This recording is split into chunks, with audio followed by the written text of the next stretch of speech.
बिस्मिल्लाहिर्रहमानिर्रहीम अस्सलाम वालेकुम। आज हम बना रहे हैं कढ़ी पकोड़े, ज़बरदस्त किस्म के मज़ेदार और सबके पसंदीदा। तो शुरू करते हैं। कढ़ी पकोड़े बनाने के लिए हम सबसे पहले कढ़ी बनाएंगे। इसके लिए हमें चाहिए बेसन। हमने लिया आधा कप बेसन में अब हम मसाले डालते हैं। पहले मैं डालूंगी 1 चाय का चम्मच नमक, पिंक सॉल्ट ले रही हूँ मैं। 1 चाय का चमचा लाल मिर्चें डाल रही हूँ और हल्दी डाल रहे हैं हम 1 चाय का चम्मच। और ये ज़ीरा है जो मैं डाल रही हूँ 1 चाय का चम्मच। सब कुछ हमने 1-1 चाय का चमचा लिया है और आपने अच्छे से इनको मिक्स करना है। नमक हम ख्याल से डालेंगे, कम ज़्यादा आप अपने हिसाब से कर सकते हैं। मैं अपने हिसाब से डाल रही हूँ। इसमें हम डालेंगे पानी और इसको घोलेंगे और इसमें और कोई मसाला हम नहीं डालेंगे। बस हमने जो अभी डाला है बस इसी को डाल के अच्छे से इसको मिक्स करेंगे, कोई लम्स ना रह जाए बेसन का। इसको अच्छे से हम फेंटेंगे और फेंट के इसको हम चंद मिनट के लिए रख देंगे ताकि उसको रेस्ट मिले। तो ये हमने पैन लिया है, इसमें मैंने डाला आधा कप ऑयल और इसमें मैं डाल रही हूँ प्याज मैंने बारीक बारीक चॉप किए हैं। दरमियानी साइज़ के 2 प्याज मैंने लिए हैं। तो हमें बारीक प्याज चाहिए ताकि नज़र ना आए और प्याज को हमने सुनहरा नहीं करना बल्कि बस सिर्फ इसका क्रंचीपन को ख़त्म करना, मतलब नरम करना। तो ये देखें तकरीबन हो गया है प्याज हमारा जिस तरह हमें चाहिए था। ठीक है, कोई कलर नहीं आया। ठीक है, ये बेसन हमने तकरीबन 10 मिनट इसको रेस्ट दे दिया है ताकि बेसन फूल जाए और जितना पानी है वो एब्जॉर्ब कर ले, हमें पता चल जाए कितने पानी की ज़रूरत है। तो इसको हम डाल देते हैं प्याज के अंदर, मिक्स करेंगे और इसके अंदर पानी डालेंगे। पानी का मिकदार मैं आपको नहीं बता सकती इसलिए कि बेसन जितना पुराना होता है वो पानी ज़्यादा लेता है और दूसरा नया बेसन जो होता है वो इतना पानी एब्जॉर्ब नहीं करता। तो ये आप पे डिपेंड करता है आपने किस किस्म का बेसन लिया हुआ है। तो आप पानी डालें इसको और पतला सा बनाएं, बेटर ज़्यादा गाढ़ा नहीं चाहिए क्योंकि हम इसको पकाएंगे। कढ़ी के लिए जो बेसन होता है उसको पकने में काफ़ी टाइम लगता है, जल्दी में नहीं बनता, इसको आपको टाइम देना पड़ेगा। तो इसके लिए हम पानी डालेंगे और अगर पकने के दौरान पानी खुश्क हो जाता है, गाढ़ा हो जाता है तो आप पानी दोबारा डाल दें, कोई इशू नहीं है, किसी वक्त भी डाल सकते हैं। तो ये दही मैं डालूंगी कढ़ी के अंदर, उसके लिए मैंने 1 कप दही लिया है। जितना बेसन होता है उसका डबल दही लेना होता है। दही मैंने लिया है, इसमें पानी डाल के मैं इसको अच्छे से फेंटूंगी, पतला सा बैटर बना दूंगी इसका भी। और फिर उसके बाद हम इसको जब ये तैयार हो जाएगा, ये देखें बिल्कुल सही सा हो गया। अब इसको हम डालेंगे बेसन के अंदर। अब ये उबला नहीं है, बस नीम गर्म हुआ है, हम इसमें डालेंगे। उबाल के डालने का कोई वो नहीं है, बस हल्का सा गर्म हो जाए फिर हम इसमें ये दही डाल देंगे। तो ये देखें इसको मिक्स कर लेते हैं, कितना पतला बैटर बना हुआ आपको नजर आ रहा होगा। अब हम इसको पकने के लिए रख देंगे, ये उबल जाएगा तो इसको हल्की आंच पे पड़े रहने देंगे और इसको अच्छा सा पकाएंगे ताकि बेसन पक जाए। तो ये आप देख रहे हैं, ये देखें उबल रहा है।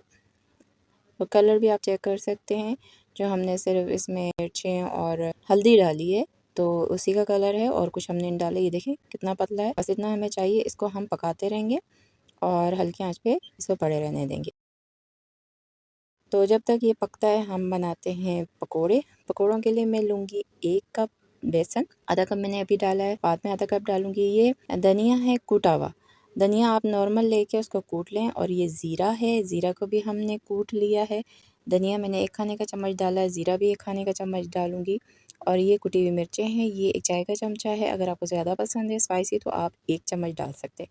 नमक 1 चाय का चमचा है। धनिया आधी गड्डी है, छोटी वाली, अगर बड़ी है तो चौथाई हिस्सा ले लें।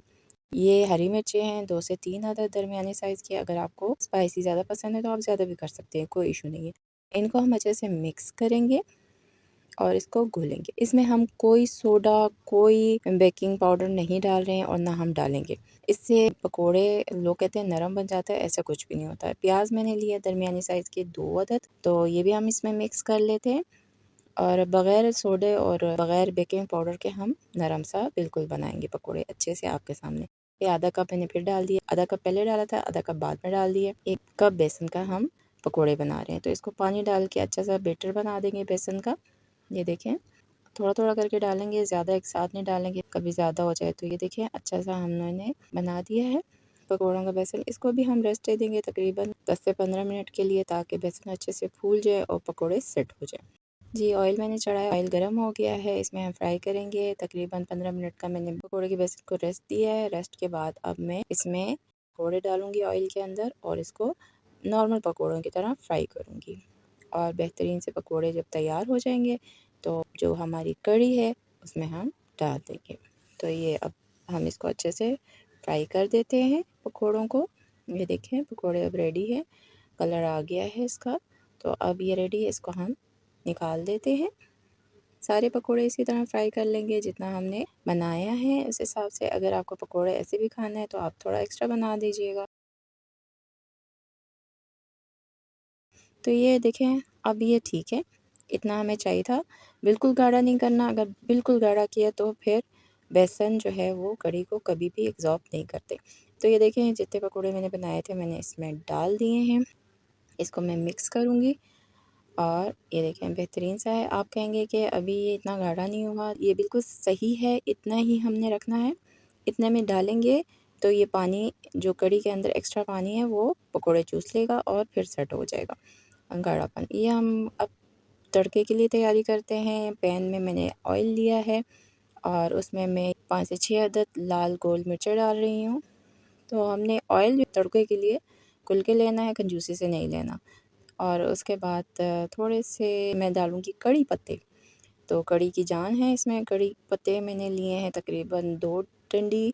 इसमें जितने पत्ते हैं वो मैंने डाल दिए हैं। तो इसको हम तड़का इसी का लगाएंगे और इसमें कुछ भी नहीं डालेंगे। बेहतरीन तड़का होगा और बहुत मज़ेदार होगा। मसाले, प्याज, हर चीज़ हम डाल चुके हैं। कड़ी में लहसुन अदरक नहीं डलता तो वो भी हम नहीं डालेंगे। तो उस हिसाब से बनाएंगे जैसे कड़ी बनती है, तो बेहतरीन सी कड़ी बने।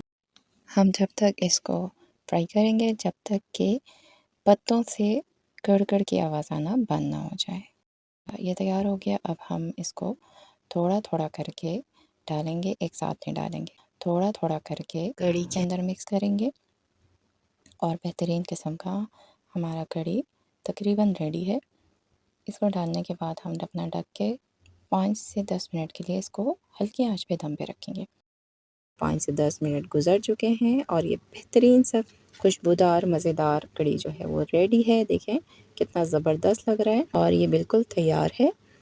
और ये देखें इसकी थिकनेस। अच्छा, मैं एक बात और आपको बताऊं कि कढ़ी जो है ना वो हमेशा सर्व उसको पकने के 2 घंटे बाद किया जाता है, फिर इसकी थिकनेस बहुत अच्छी हो जाती है, बिल्कुल रेडी हो जाता है। तो ये देखिए पकौड़े कितने बेहतरीन से नरम बने। मैंने कोई सोडा नहीं डाला, कोई बेकिंग पाउडर नहीं डाला, उसके बावजूद बेहतरीन नरम नरम से पकौड़े और कढ़ी रेडी है। आप देख सकते हैं, देखें कितना खूबसूरत लग रहा है, खुशबू बहुत ज़बरदस्त आ रही है।